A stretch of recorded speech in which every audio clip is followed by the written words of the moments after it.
dia, irmãos. Isto hoje parece que o horário mudou a hora. Isto faz-me lembrar, muitos anos atrás, o irmão Manel Gomes estava aqui a pregar e quando a gente chegou, sentamos-nos e o irmão Manel Gomes disse: está terminado o culto. E eu acho que há muitos irmãos que vão chegar no fim, mas pronto.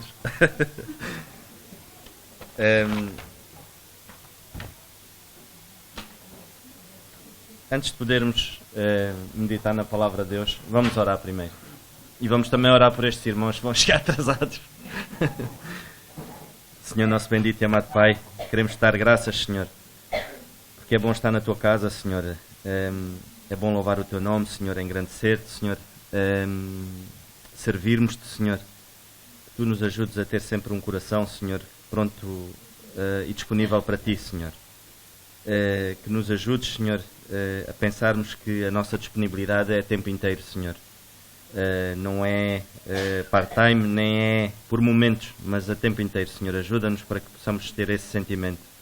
Graças te damos mais uma vez pela semana que aconteceu, Senhor, do EBF, Senhor, e que as crianças que ouviram a tua palavra, Senhor, e os jovens estiveram aqui a servir, assim como os adolescentes, Senhor, que isso os possa marcar, Senhor, e que possa ser esse sentimento de serviço, Senhor, que possa desfrutar nos seus corações, desabrochar nos seus corações, Senhor, e ter frutos para ti, Senhor. Graças te damos mais uma vez pela sua entrega, Senhor, e te agradecemos também mais uma vez, Senhor, por estarmos aqui a ouvir a tua palavra, que nos conduzas agora da melhor maneira, Senhor, é o que nós te pedimos, e que sejas tu a falar, Senhor, no nome do teu Filho, o nosso Senhor Jesus Cristo. Amém. O irmão Zé de Carvalho, agora de manhã, nós não combinamos nada, mas ele, quando dava aquele pequeno pensamento e falava acerca do amor, é precisamente esse o tema. Anda dentro deste tema que eu vos quero falar esta manhã, e fala acerca do amor. E fala-nos acerca do depósito do amor.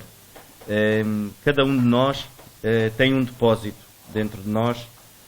Deus capacitou-nos com um depósito, que é o depósito do amor. Os animais não têm. Isso distingue-nos, assim como várias características que nós temos que os animais não têm, daí sermos totalmente diferentes, ao contrário do que muitos pensam e dizem que nós viemos dos animais e por aí afora, mas não é isso que eu quero falar convosco esta manhã, mas é falar-vos de facto acerca do depósito do amor que existe em cada um de nós, e depois quero navegar um bocadinho com vocês também mais à frente. E esta mensagem que eu vou dar hoje vai ter continuidade, se calhar para umas próximas oportunidades tenha de poder-vos falar, porque não vai dar para falar tudo hoje. Eu depois vou entrar numa área mais particular, que é na área que tem a ver com o casamento. Mas para já eu queria partilhar convosco então este pequeno pensamento, que é o depósito do amor. Nós ouvimos falar muitas vezes acerca do amor. Hoje fala-se muito acerca do amor, mas é esse o verdadeiro amor que o Senhor quer que nós possamos ouvir. Que amor é esse que o Senhor quer que nós possamos desfrutar e possamos também poder transmitir uns aos outros. Já se falou muito, já se escreveu muito, escreveram-se muitos livros, fizeram-se filmes, faz poemas acerca do amor. Hoje em dia há muita gente que até faz coisas e dizem que é por amor. Alguém uma vez foi ter com um indivíduo e disse-lhe que o meu marido meteu-se no álcool e eu por amor meti-me também. Isso não é amor, isso é burrice. Pais fazem a vontade aos filhos em tudo e dizem que é por amor. Isso não é amor, é uma educação irresponsável. Vemos outras situações, como indivíduos que deixam a mulher, arranjam uma amante e dizem que é amor. Isso é adultério, não é amor. Muitas coisas se fazem e põe-se o nome de amor. Nós vemos hoje indivíduos a explodirem-se e dizem que é por amor. Infelizmente as coisas estão assim. Afinal, o que é isso do amor? O que é o verdadeiro amor? O que é que se precisa de ouvir acerca disso? nós vemos que a maior expressão de amor foi aquilo que Deus fez por cada um de nós. E isso foi o Senhor Jesus Cristo. E é engraçado que o Senhor Jesus Cristo deu-nos ferramentas. Ele deu-nos várias ferramentas para nós podermos usar. Nós às vezes quando olhamos e nós falamos, o Senhor Jesus Cristo é a verdadeira expressão do amor, Deus é amor, e nós pensamos assim, isto é tudo muito bonito, mas parece que é assim uma utopia, parece que é algo que a gente... Sim, o Senhor Jesus Cristo era perfeito, Ele era Deus, feito homem, mas isto, para nós, como é que isto funciona na prática? E às vezes andamos aqui, muitas vezes andamos de um lado para o outro, em busca desse verdadeiro amor, e não encontramos, ou procuramos no sítio errado, ou às vezes até nos olhamos para a Bíblia e não vemos. Eu queria partilhar convosco, queria que pudéssemos abrir em 3 passagens em particular, mas a primeira em João 17. João 17, Evangelho de João, no capítulo 17.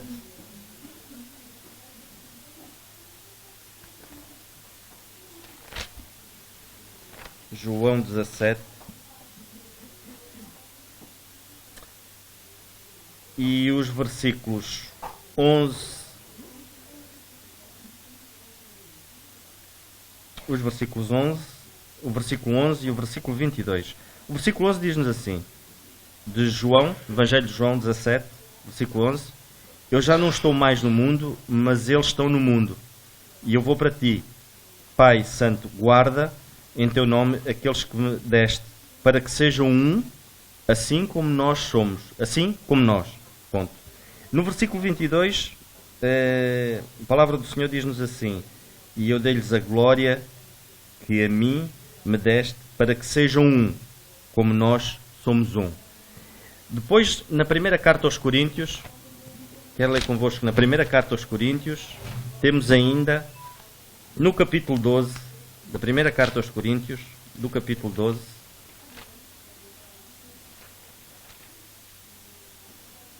o Senhor fala-nos assim, acerca da igreja. Nós vemos aqui o Senhor falar a um povo escolhido, que era o povo judeu, em João, no Evangelho de João. Nós agora vemos o Senhor a falar-nos à igreja. Na primeira carta aos Coríntios, no capítulo 12 e o versículo 12. O Senhor diz-nos assim: Porque assim como o corpo é um e tem muitos membros, e todos os membros, sendo muitos, são um só corpo, assim é Cristo também. Ou seja, porque assim como o corpo é um, ou seja, nós somos um. É isso que o Senhor quer que nós sejamos. Um. Ainda queria ler convosco em Gênesis. E aqui Deus fala pessoalmente a cada um de nós. Em Gênesis, no capítulo 2. E muitos já conhecem esta passagem. No capítulo 2 e no versículo 24. O Senhor diz-nos assim. Capítulo 2, versículo 24 de Gênesis: Portanto deixará o varão seu pai e a sua mãe, apegar-se à sua mulher, e serão ambos uma carne. E nós vemos de facto nestas 3 passagens aquilo que o Senhor requer de cada um de nós, é que de facto nós sejamos um. Assim como o Senhor Jesus Cristo e Deus são um, esse é o desejo. E nós perguntamos, mas porquê? Porquê que Deus quer e porquê que Deus fala-nos tanto acerca desta situação, de sermos só um? Porquê? Porque todos nós precisamos de amor. Todos nós temos um depósito em que existe um manómetro e que esse manómetro muitas das vezes em cada vida, em cada irmão aqui, está vermelho. Porquê? Porque ele precisa de ser cheio. Nós vemos que o Senhor dá-nos várias capacidades e capacita-nos para que possamos ter a consciência de que temos necessidade de encher esse depósito. Eu preciso de saber, e eu tenho necessidade de saber, o depósito do amor da minha mulher se está cheio. Se o nível não está tão baixo, se o sinal não está vermelho, eu tenho que ter essa necessidade. O Senhor Jesus Cristo teve essa necessidade quando andou aqui na Terra. Ele preocupou-se com os discípulos. Ele orava pelos discípulos. Ele orava por aqueles que o seguiam. ele cuidava, ou seja, como o nosso irmão Zé de Carvalho falou e muito bem, o amor não só são palavras, são atitudes. E eu esta manhã queria-vos falar acerca, não vou conseguir falar acerca destas 5 linguagens do amor, mas queria falar um pouco naquilo que for possível e depois, mais para a frente, noutras oportunidades, posso continuar a falar acerca do assunto. Mas nós vemos que, infelizmente, hoje em dia, o amor é egoísta. O amor que se prega, o amor que se fala, é um amor que é egoísta. Não é um amor que pensamos mais nos outros do que em nós próprios. Foi isso que o Senhor Jesus Cristo fez. E é isso que o Senhor Jesus Cristo quer de cada um de nós.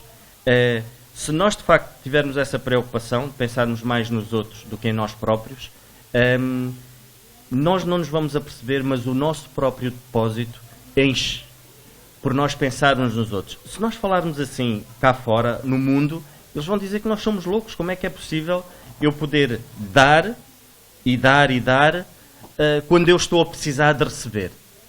Mas se nós dermos, automaticamente vamos receber. É isso que o Senhor Jesus quis quando andou na terra e quis demonstrar aos discípulos. Muitas das vezes eles não entenderam aquilo que o Senhor Jesus Cristo disse. Várias vezes.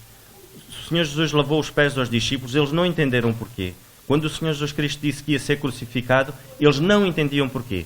Porquê? Porque eles não estavam a entender a linguagem de amor com que o Senhor Jesus Cristo estava a falar com eles. Nós hoje, e eu agora vou focar um bocadinho para a questão dos casais, muitas das vezes, eu como marido, posso não entender a linguagem de amor da minha esposa.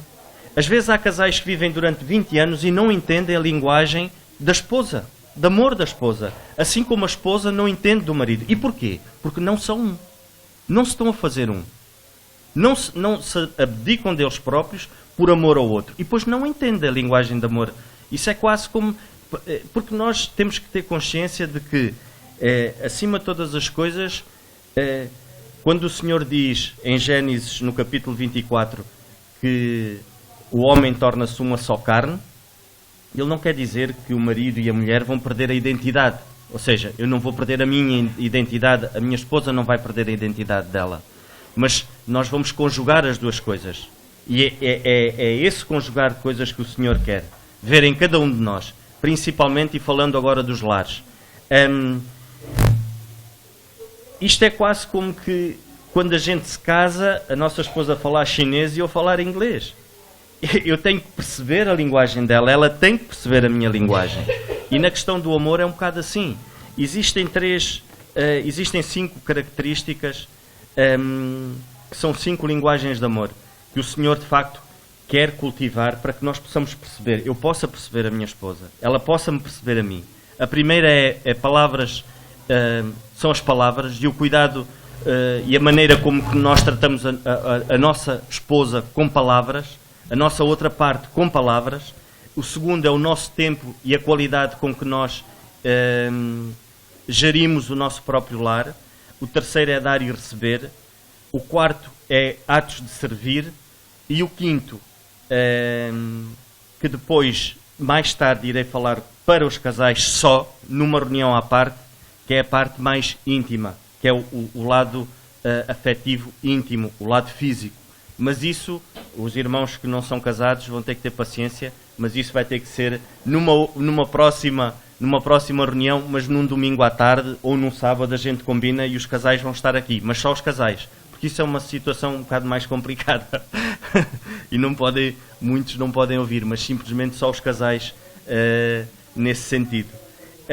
Mas para já, eu queria partilhar convosco o primeiro ponto, que são as palavras e o cuidado que nós temos de ter com ela, com as mesmas, para com o nosso lar, para com a nossa esposa.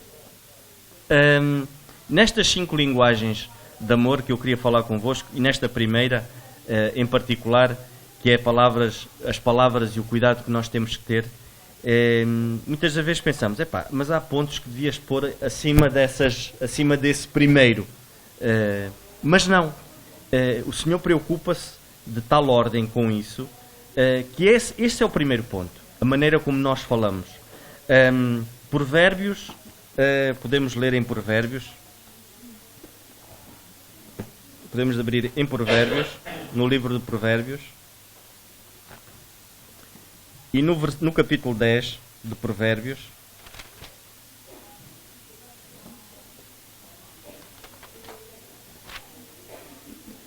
e no versículo 31. E diz-nos assim a palavra de Deus: a boca do justo produz sabedoria em abundância, mas a língua da perversidade será desarraigada. Eu vou ler mais uns quantos versículos, se quiserem acompanhar tudo bem. Provérbios 12, ainda na mesma linha. Em Provérbios 12, no versículo 18, o Senhor diz-nos assim: há alguns cujas palavras são como pontas de espada, mas a língua dos sábios é saúde. Provérbios 12, 19, também diz-nos assim: o lábio de verdade ficará para sempre, mas a língua mentirosa dura só um momento. Ainda temos em Provérbios 25, 15. Provérbios 25, 15. Ainda a palavra de Deus diz-nos assim: pela longanimidade se persuade o príncipe, a língua branda quebranta os ossos. E muitos mais versículos nós podíamos citar aqui acerca das palavras e acerca da maneira como nós falamos. Mas eu em particular gosto deste, que é o 12, 18, que diz assim: há algumas cujas palavras são como pontas de espada, mas a língua dos sábios é saúde. De facto, as palavras são uma arma tremenda, tanto para o bem como para o mal. Quando nós no nosso próprio lar temos a consciência de que aquilo que possamos dizer possa trazer moça, porque a palavra de Deus assim nos diz, e nós vimos só alguns versículos de quão poderosas podem ser as palavras. Temos de ter consciência do cuidado que temos que ter da maneira como falamos com a nossa outra parte, com a pessoa que nós amamos, com a nossa outra metade. E é fundamental nós termos isso na nossa vida. Nós temos que pensar de que o Senhor, de facto, quer nos fazer um. E se Ele nos quer fazer um, Ele dá-nos as diretrizes certas. Nós, se procurarmos na palavra de Deus, Ele mostra-nos com clareza como é que nós devemos fazer para que, de facto, consigamos ser uma só carne dentro do nosso próprio lar. E as palavras, de facto, é uma arma poderosa. Temos de ter atenção a isso. Nós não podemos de maneira nenhuma, e às vezes usamos as palavras como uma arma de arremesso. Temos de ter cuidado com isso, irmãos. Nós temos, dentro do nosso próprio casamento, nós temos que ter as palavras com que nós conseguimos fazer com que, quer espiritualmente, quer no dia a dia, possamos crescer como um só, e nós só podemos glorificar a Deus quando de facto isso acontece. Se no nosso próprio lar nós não glorificamos a Deus sendo uma só carne, não conseguimos ser uma bênção. Não conseguimos ser um exemplo para os outros, não conseguimos ser um exemplo para os nossos próprios filhos, não conseguimos ser um exemplo na igreja, não conseguimos servir da maneira como devíamos servir. É muito complicado, irmãos. Daí termos as palavras ser uma arma fundamental para que possamos crescer. Nós não podemos, se agirmos de uma maneira egoísta, se agirmos de uma maneira sem pensar um no outro, agimos como aqueles dois indivíduos que estavam a comer um bocado de chouriço, né? E sobraram duas metades, uma metade grande e uma pequenina. E um deles tirou a metade grande e o outro disse: tu não tens educação, tu devias ter tirado, era a pequenina. E ele disse: então se tu tirasses, qual era que tiravas? Eu tirava a pequenina. Então pronto, eu tirei a grande. Ou seja, nós às vezes agimos assim no nosso próprio casamento. Pensamos egoístamente. Ou seja, não pensamos no outro. Nós não usamos as palavras de encorajamento que devíamos usar, não usamos palavras amáveis, não usamos palavras de humildade. E são estas três, dentro das palavras, estas três armas com que nós vamos crescer. Se nós no nosso lar usarmos palavras de encorajamento, é muito importante. É muito importante quando a nossa esposa, ou o caso das mulheres, ou o esposo está em baixo, vamos saber o porquê, vamos encorajar, vamos estar ao lado.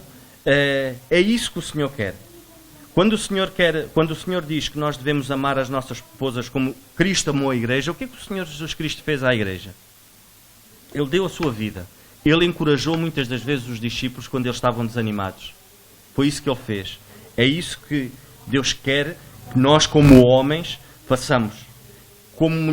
Nós às vezes fazemos confusão. Quando Deus diz que as mulheres sujeitem aos maridos, elas têm que se sujeitar. Não somos nós que a fazemos sujeitar a nós próprios. Ou seja, se elas se sujeitam-se é porque se sentem amadas. Ou seja, sentem-se encorajadas. Muitas das vezes nós pensamos que o amar a nossa esposa é só dizermos palavras bonitas. Lá está. A tal situação das palavras bonitas. Mas às vezes falamos uma linguagem diferente. A linguagem que a nossa esposa está à espera que nós tenhamos é uma linguagem de atitude e não só uma linguagem de palavras.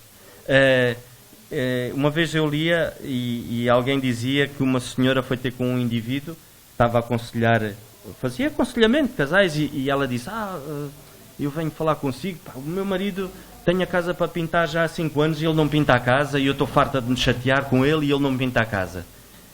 E ele disse, e o indivíduo que estava a aconselhar, ele disse, olha, irmã, não fale mais no assunto, mas tente elogiar o seu marido naquilo que ele faz.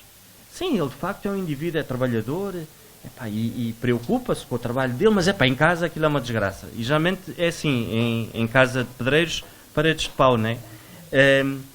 E ela disse, mas é difícil para mim eu ter a casa por pintar e eu não falar nisso. E ele disse, olha, mas não fale nisso, mas elogie o seu marido. Lá está, palavras amáveis, palavras afáveis, palavras de encorajamento. E assim foi. Ela começou a elogiar o marido naquilo que ele fazia e ele sentiu-se, lá está, ele sentiu-se amado pelas palavras que a própria esposa tinha para com ele. Ele sentiu-se encorajado. E o que é que ele fez? Ele deu. Ele pintou a casa. Mais tarde ela foi falar com esse irmão e disse, olha, de facto resultou. Meu marido pintou a casa. Sem eu precisamente dizer absolutamente nada e estar sempre a falar no mesmo assunto. E a Bíblia alerta as mulheres para isso. Uma mulher rixosa é uma mulher que está sempre ali a picar. Sempre a moer, sempre a moer. E as irmãs têm que ter cuidado com isso. É preferível, se calhar, olharem para o quadro, para o cenário, de outra maneira. E se calhar, passa por palavras encorajadoras, palavras de humildade. As esposas, de igual modo, para o marido. Muitas das vezes, as esposas têm uma arma que puxam o machado enterrado, que já foi enterrado há alguns anos atrás, e elas tiram outra vez o machado de guerra. Ou seja, e dentro, quando elas tiram o machado de guerra, minha mãe, aquilo tudo que se passou há não sei quanto tempo atrás, vem ao de cima. E isso está errado. O Senhor não quer isso. Temos que substituir essas palavras, essa amargura, e muitas das vezes desenterrarmos esse machado, vamos deixar o machado ali e vamos prosseguir de outra maneira. Vamos tentar encorajar-nos um ao outro, vamos tentar palavras de humildade. Quando nós falamos no casal palavras de humildade, as palavras de humildade não é uma exigência, não é quando nós queremos alguma coisa, exigimos, porque eu quero isto. Não, é nós, e as mulheres têm uma sabedoria muito grande acerca disso, quando elas querem alguma coisa, elas sabem, nós não, somos um bocadinho mais abrutalhados, mas as mulheres, elas conseguem dar a volta à situação, elas têm uma perspicácia diferente, e isso às vezes passa por elas terem uma sabedoria que nós precisamos, lá está, a tal linguagem de amor, nós precisamos de entrar nesse mundo. Mas para nós entrarmos nesse mundo, nós temos que estar com a nossa esposa. Onde ela está, nós temos que estar ali. Onde nós estamos, a nossa esposa está aqui. É por isso que não cabe na cabeça de ninguém, isto é, há muita gente que faz isso, mas a esposa vir ao culto e o marido ficar em casa. Ou o marido vir ao culto e a esposa ficar em casa. Não estão juntos. Não é isso que Deus quer. Deus quer que os dois estejam juntos. Em tudo. No serviço, principalmente. Mais para frente, um dos pontos, que é atos de servir. Vamos falar acerca disso. Mas, em relação ainda às palavras, nós temos de ter bastante cuidado com isso. Nós vemos a preocupação que o Senhor Jesus Cristo tinha com os discípulos. E Ele queria estar com eles. Nós vemos que nas horas mais difíceis e na hora mais difícil do Senhor Jesus Cristo, Ele queria que eles estivessem com Ele a orar, mas eles não estiveram. Ou seja, eles não estavam a entender a linguagem de amor do Senhor Jesus Cristo. Nós muitas das vezes não estamos com a nossa esposa, porque nós os homens somos um bocado egoístas e às vezes passa por aí. Eu lembro-me uma vez, a propósito de a gente não conhecer bem a linguagem da nossa cara metade, e eu vou-vos contar este episódio. Nós, lá em casa, tínhamos a marquise para limpar, só que eu vivo num quinto andar, né? E a parte de trás da marquise tem que ser limpa do lado de fora. E eu sempre disse à Wanda, quando tu quiseres limpar a marquise, pá, eu limpo do lado de fora, ela limpa do lado de dentro. E eu limpei do lado de fora, e eu estava a limpar do lado de fora os vidros, e eu assim, epá, estes alumínios estão muito sujos, vou-lhe fazer uma surpresa. Vou-lhe limpar os alumínios também. Só que os alumínios estavam mesmo sujos, e limpei os vidros e estava a limpar assim os alumínios. E depois, quando eu acabei, fui ter com ela e disse, olha, fiz-te uma surpresa. Limpei os vidros e os alumínios. E ela assim, sim, mas os alumínios eram para serem limpos. Ou seja, lá está tal coisa. Às vezes nós parece que falamos línguas diferentes. Às vezes parece que não estamos dentro na mesma sintonia. E eu depois percebi, de facto, tem razão. Epá, os vidros fazem parte da marquise, aquilo é um conjunto, né? E então é próprio que eu limpasse, mas já está, mas eu percebi. Mas ela foi carinhosa da maneira como ela me disse. Se ela me dissesse assim, lá está as palavras. Se ela me dissesse, olha, tu, epá, desculpa lá, mas és totó. Então tu não vês que os vidros, os alumínios também tinham que ser. Eu se calhar ficava um bocado, não, mas agora a chamar-me totó, uma coisa. Mas não, ela foi sábia da maneira como falou comigo. É essa sabedoria que nós temos que ter. E quando eu falo no casal, eu falo entre irmãos também. Muitas das vezes nós não temos a sabedoria certa de falar uns com os outros. Às vezes, devido aos nossos temperamentos, ou temos um temperamento mais manso, ou temos um temperamento mais aguçado, e podemos magoar um irmão. Tanto tendo um temperamento, como tendo outro. Mas, em relação ao casal, temos de ter cuidado com isso. Temos de ter muito, muito cuidado. Palavras amáveis são fundamentais. Nós não podemos pensar que palavras amáveis é só dizer, és uma rosa, és isto, és aquilo. Não é nada disso.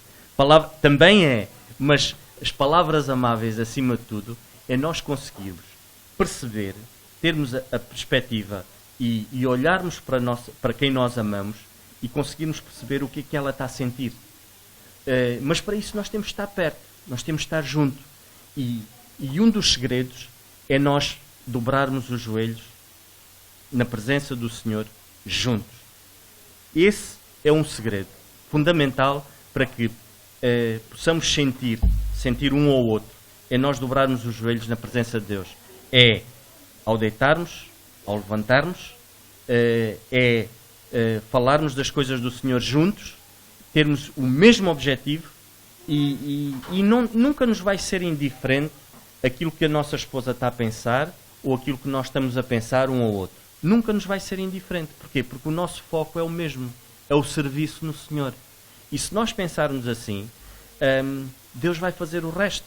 Esta semana, quando as crianças estavam cá, e eu e o irmão Zé de Carvalho, na sexta-feira, comentávamos de que depois vieram cá para a frente quem esteve a servir durante a semana, os adolescentes e os jovens, e nós dizíamos que eram quase tantos os que serviram como os que estavam a ser servidos, que eram os mais pequeninos. Mas isso é muito bom.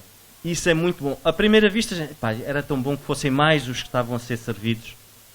Mas isso é sinal de que nós vemos uma ligação entre os mais novos, que são os adolescentes, os jovens. Ou seja, vemos um ali.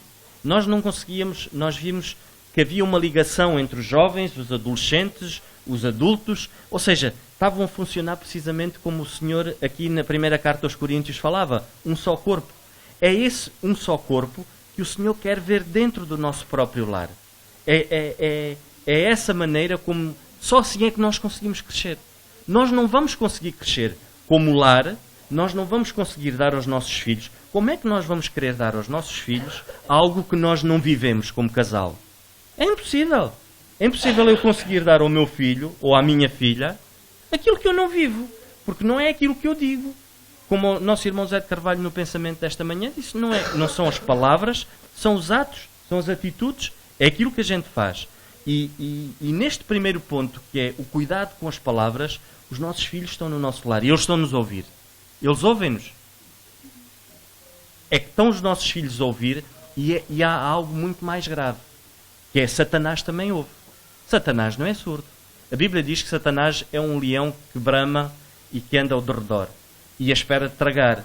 E ele apanha-nos pela parte mais fraca. muitas das vezes nós não temos cuidado da maneira como nós falamos com os nossos filhos. Muitas das vezes nós rebaixamos os nossos filhos. És burro, pá. Ou então não faz nada de jeito. E o diabo ouve isso. E ele usa essas armas. Ele pode usar essas palavras que nós dizemos. Lá está o cuidado a ter com as palavras. Ele pode usar essas palavras para deteriorar e deturpar a mente dos nossos filhos que está a ser formada. Uma personalidade que está a ser formada. Um homem que vai ser, que vai, no futuro, que nós almejamos e oramos e pedimos a Deus, quero que ele seja um verdadeiro guerreiro de Deus, quando nós estamos a rebaixar o nosso filho. E quando nós, mais tarde, vamos sofrer as consequências disso. E mais grave ainda, vai ser o nosso próprio filho, a nossa própria filha. Temos de ter cuidado, irmãos, com as palavras que nós dizemos. Quando a Bíblia diz que nós somos uma nova carne e temos que nos despojar do velho homem, o despojar do velho homem, o que é? É nós, muitas das vezes, abafarmos a nossa personalidade. Nós crescemos com uma personalidade. E essa personalidade, muitas das vezes, tem que ser despojada. E a Bíblia diz que nós temos que nos revestir de novas coisas. E esse revestir de novas coisas é aquilo que Deus nos dá. E quando Deus nos diz que nós temos que ter palavras amáveis, temos que ter palavras de encorajamento, palavras de humildade, temos que nos revestir disso. Se nós nos revestirmos disso, vamos experimentar um verdadeiro... Porque às vezes pensamos que viver um casamento que Deus idealizou é uma utopia. Não é utopia nenhuma. Assim como Deus diz que... ainda hoje de manhã estávamos a falar com o irmão Carlos Simões, Deus não nos deixa suportar acima daquilo que nós não podemos suportar, né? Deus não nos deixa passar acima disso. Assim como Deus diz isso, e nós às vezes sofremos imenso situações e pensamos assim, mas se eu estou a sofrer isso, Deus vai-me dar capacidade para eu poder superar. Assim como Deus diz que quer que nós sejamos uma só carne dentro do nosso próprio lar, é possível ser assim. Só não é possível é quando nós pomos o nosso eu. Quando nós pomos o nosso eu, as coisas deixam de funcionar. E não há volta a dar. Quando nós deixamos de ser Deus a funcionar no nosso próprio lar, quando nós pomos Deus em prioridade, quando nós pomos Deus em prioridade na educação dos nossos filhos, quando pomos Deus em prioridade no nosso relacionamento de marido e mulher, porque é muito importante nós pormos Deus nisso. Quantas vezes nós não pensamos e pensamos assim, o meu feitio... Mas temos que pedir a Deus para nos ajudar e moldar-nos para que o nosso feitio possa... o nosso feitio não tem que ser como a nossa esposa quer que nós sejamos, porque ela também é imperfeita. O nosso feitio tem que ser segundo aquilo que Deus quer que nós sejamos para o nosso próprio lar. Sejamos aquilo que o Senhor Jesus Cristo foi para a igreja, então é isso que Deus quer. Eu não posso ser aquilo que a minha esposa quer que eu seja. Eu tenho que ser aquilo que Deus quer que eu seja para o meu lar. É assim como a esposa não pode. Eu não posso querer que a minha mulher seja como eu quero. Eu não posso exigir dela isso. Nem eu posso. Porquê? Porque eu vou estar a querer impor uma coisa que não está correta. Ela tem que ser aquilo que Deus puser no coração dela para ela ser uma verdadeira adjuntora dentro do próprio lar. E as coisas têm, para funcionarem bem, têm que ser assim. Infelizmente hoje nós vemos que as pessoas, o que se põe é, eu tenho que ser feliz, eu tenho que lutar pela minha felicidade, se eu não estou bem no meu casamento, tenho que me pôr bem e vou fazer por isso, mas pronto, já acabou, está tudo acabado. Não é isso que Deus quer. Deus quer que nós sejamos um, então se somos um, não vamos lutar individualmente. Vamos lutar os dois para que melhoremos aquilo que está mal. Se estamos bem, vamos lutar para nos mantermos assim e podermos ser uma bênção para os outros. Esse é o foco. Esse tem que ser o nosso foco. Eu não me vou alongar mais e só ficamos por um ponto, que é pelas palavras. Depois, numa próxima oportunidade, vamos falar acerca do tempo e da qualidade com que nós podemos dar ao nosso lar, o dar e receber, atos de servir e, por fim, mas isso terá que ser uma situação mais que é mais complicada para mim, que é a parte íntima, o contacto físico entre marido e mulher. Mas para já ficamos por aqui e eu não vou adiantar mais, a hora também já passou. Que o Senhor nos ajude, acima de tudo, a pensarmos que aquilo que o Senhor estabeleceu em sermos um, assim como que o Senhor estabeleceu acerca da sua nação, na dispensação do reino que o Senhor queria estabelecer nessa altura. Hoje vivemos uma dispensação diferente, que é a dispensação da graça. O Senhor quer isso no corpo, na igreja que somos, e o Senhor quer isso nos nossos lares, quando Ele diz que nós nos tornamos um só. Então Ele também quer isso no nosso lar. Então vemos o desejo do Senhor acima de tudo nestas três situações diferentes, mas tem tudo a ver. Que o Senhor nos ajude e que nós possamos ter a certeza absoluta de que o desejo que o Senhor quer é que nos sejamos fortes num só, num corpo só. E como igreja nós temos muito a fazer. Não viemos aqui só para ser abençoados, para poder nos ouvir, e tudo bem, é muito bom, mas viemos aqui para servir, como membros que somos. E ainda falávamos aos jovens, não sei quando é que eu falava isso aos jovens, que nós somos isso mesmo. Foi na quarta-feira, que nós somos isso. Se eu sou dedo, eu preciso de tirar um cisco no meu olho, tenho que levar o dedo ao olho. E se eu quiser tirar um pico do dedo, eu tenho que olhar para o olho para conseguir tirar. Ou seja, todos nós temos uma função. E não podemos pensar que estamos aqui meramente só para ouvir e para receber. Não, nós estamos aqui para servir. Esse é o nosso objetivo. E dentro do nosso lar é a mesma coisa. É tudo.